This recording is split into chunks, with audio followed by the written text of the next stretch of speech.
Hello, everybody, and welcome to Story Time. My name is Zach Moore, and on behalf of Where They've Been, I want to welcome you to the first ever Story Time. And today we will be talking about one of my favorite authors, scholars, theologians, whatever you want to call it, all the things that he had in his title, C.S. Lewis.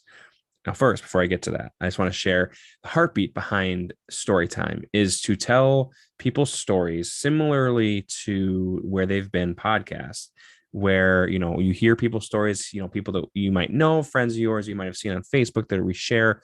Those are people's stories. We want to kind of also broaden the horizon of historical people and their story and how that can challenge us to live a better story ourselves. So for the first one, we're doing C.S. Lewis because he's my guy. And I know I'm not an expert, I guess, but I do know a lot. I've read a lot of his books, all those up there, his, and I want to share a few resources. If you watch this and you say, oh, I want to know more about him as the person, because these are only going to be 8 to 12 minutes long. So I can only get into so much. But first one would be from his mouth himself, Surprised by Joy, the Shape of My Early Life. He goes into it. It really only goes up to his conversion to Christianity. So 1929, 1930, that's really as far as this goes, from his birth in 1898 to 1930. And then Jack by C.S. Lewis. Jack, A Life of C.S. Lewis by George Sayer. And the one thing about this is his friends and the closest ones to him called him Jack. When he was like 4 or 5 years old, he wanted to be called Jaxie, and then it just came shortened to Jack. So nobody really called him C.S. Lewis. Maybe in writing, that was kind of the only time they write letters, maybe, but most people close to him called him Jack. Another one, which I'm actually reading right now, is just called C.S. Lewis by Roger Lancelyn Green, who was a colleague of his and a friend of his back, I believe that was Oxford or Magdalen College. Knew him either way that way. And Walter Hooper. Now, Walter Hooper actually only knew C.S. Lewis the last year of his life. Walter Hooper was an American scholar, and he actually came to become his literary secretary. He would reply in his later years. He would reply to letters that C.S. Lewis got, because he received a lot of letters, and kind of organized a lot of the things in his house. So that's the writers of that one. And then, of course, this is the most recent one, C.S. Lewis, A Life by Alister McGrath. Super good one. I enjoyed that one. I enjoy all three of those. I don't really have a favorite, if I'm being honest. If you like pictures, this one has some more pictures in it. So that's maybe you'll like that one more. But I actually wanted to share, speaking of pictures, is this. It's called C.S. Lewis, Images of His World. Now, this one here actually does have, it's basically pictures of where did C.S. Lewis walk. And this one is by Douglas Gilbert and Clyde S. Kilby. But, where did he walk? He loved to walk. Where did he live? Where did he, actually teach at? Who were his friends that we're hearing about in these stories in his life? Who were the closest people in his life? Who did he marry? Things like that. So love seeing that. It kind of brings more of a picture to it. Highly recommend that if you're interested in it. But to get to it, he was born Clive Staples Lewis. He was born 1898, specifically November 29th, if you want to know. He was born in Belfast, Ireland. He did not consider himself Irish.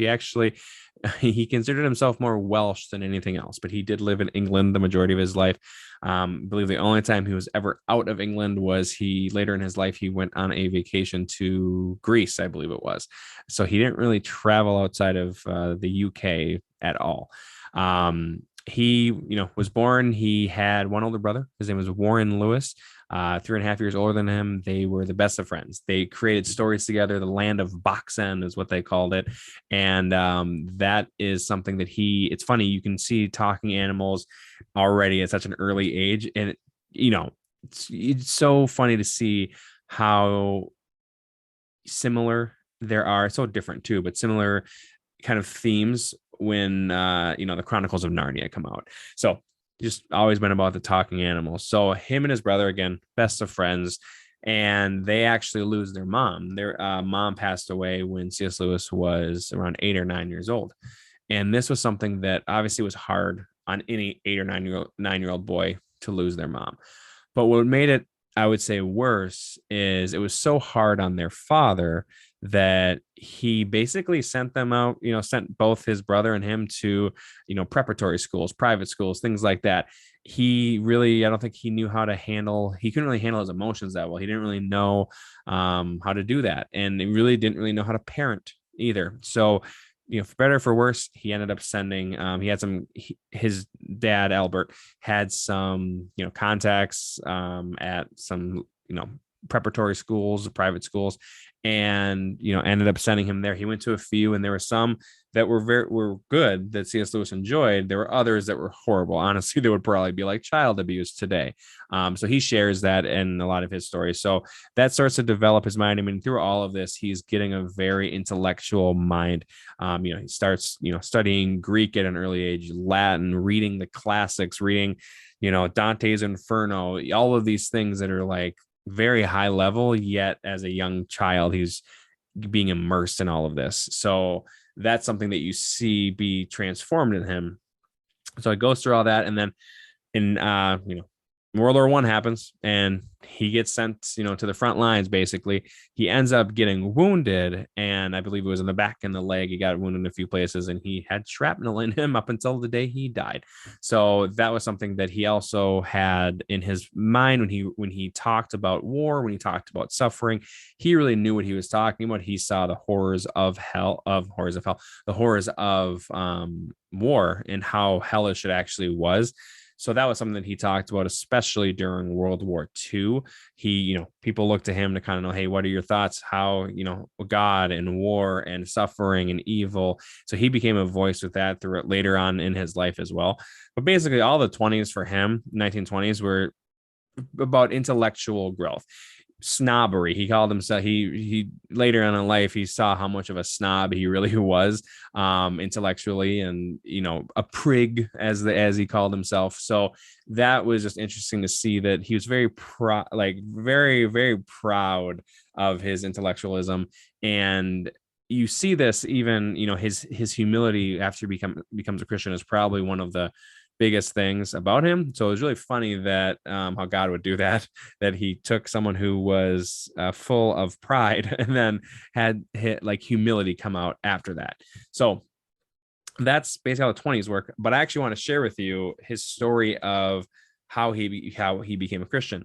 And he couldn't become a Christian without his friends around him. One of those friends being J.R.R. Tolkien, one of his closest friends, closest peers. They spent so much time together. If you've known what the Inklings are, it's just him, Tolkien, a few others would get together and basically talk. They would debate. They would talk about what they're writing. Lewis would talk about, hey, these are the first few chapters of Narnia. What do you guys think? Tolkien would talk about, hey, these are the first few chapters of Lord of the Rings. And this was a group of people that they would be very honest with each other about, hey, that's some good writing, or that's rubbish. Like, they would call it out, and they would be very honest with each other about it. But specifically in 1929, I will go through this here. Let me get all the books. But I actually did have a highlight for it. It's the wrong book. Maybe I'll edit it out. Maybe not. No, this is vulnerability. Let's keep it. So I wanted to share a very important timeline for his Christianity. So first thing is there's basically 5 different things that happen, like a timeline. Basically, between April and June of 1929, he comes to believe in God. Then September 19th of 1931, there was a conversation that he had with Tolkien that led Lewis to realize that Christianity is what's called a true myth. Back in the 1920s, in his earlier years, he would equate Christianity to anything else, like the pagan myths of the Norse gods, the Greek gods. Simple Christianity was simply something that was just a myth to be thrown in with all of them. But he came to actually see, wait, Christianity is a true myth.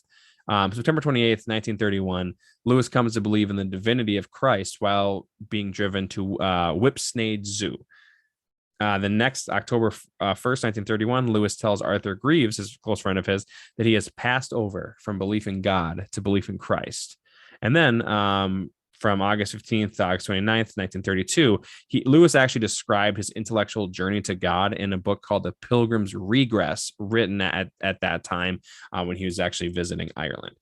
And I actually hopping over, see, this is why it's important, hopping over to Surprised by Joy, when I talked about when he first basically came into a belief in God, what he said was, I gave in and admitted that God was God and knelt down and prayed. Perhaps that night, the most dejected and reluctant convert in all England. I did not then see what is now the most shining and obvious thing, the divine humility which will accept a convert even on such terms. So at that time, when he came to believe in God, he wasn't a Christian. He didn't, quote unquote, believe in Jesus, but he had that progression. And that's a big part of his story. And it kind of blew up after that. He became an author. He wrote a lot of books. He wrote the Screw Tape Letters, which is about basically two demons, a uncle and a nephew demon. Talks a lot about, their schemes of how they, tempt people, how they want to win souls for their father, being the devil. Is very, very dark stuff, but very interesting how he wrote that. The Great Divorce, talking about heaven and hell. He's got A Grief Observed, which is actually, he wrote that after his wife, Joy Davidman, who's an American that he met in the 50s and ended up getting married. And he had two stepsons from that marriage. After she passed away, he wrote A Grief Observed, talking about, the loss of someone that we love in light of our Christian faith. And he also wrote, obviously Chronicles of Narnia, but as well as a sci-fi trilogy, Out of the Silent Planet, which is the first one. It's my favorite one. It's really good. Basically ends up going to Venus and Mars, and it's a very cool sci-fi trilogy for it. So I highly recommend that. But basically he writes throughout the 40s and 50s, and he writes letters, diaries. He shares his story with so many different people, and not only that, people shared their story with him. And his friends said he wasn't just a good teller of stories; he was a great listener as well. And I think because of that, he learned a lot. He can tell a lot of stories. So this is a very just quick little snippet of C.S. Lewis's life. He was so much more. I honestly, maybe we'll make an hour or 2 hour long thing for this, but just a snippet of C.S. Lewis's story, that he came from so much loss and so much hurt and so much pride. And he thought that he had it all right. He always thought that he was right for the most part. And yet God used him and still to this day uses him as he tells his story. And if you read his story from either if it's an autobiography or a biography, or if you hear stories of people that knew him, his story is still being told to change people's lives. One of his most popular writings is called Mere Christianity, which actually came from a series of radio talks that he gave during World War II. So that is something that most people, when they first become a Christian, that's what I did. That's how I got introduced to C.S. Lewis, is I found Mere Christianity. And I highly recommend it, whether you're a Christian or not. If you don't have Mere Christianity, go get it and read it. It's a little heady at first, I'll be honest. He's a Brit from the almost 60, 70 years ago. So it's some of the language, you might have to Google what certain words mean, but each time I read it, I get a fresh new insight of really who he was and who God is as well.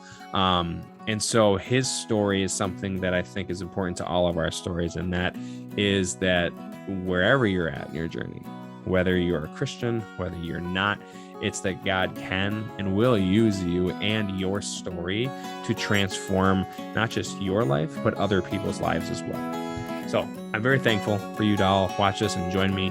I hope that the story of C.S. Lewis will help you write a better one for yourself.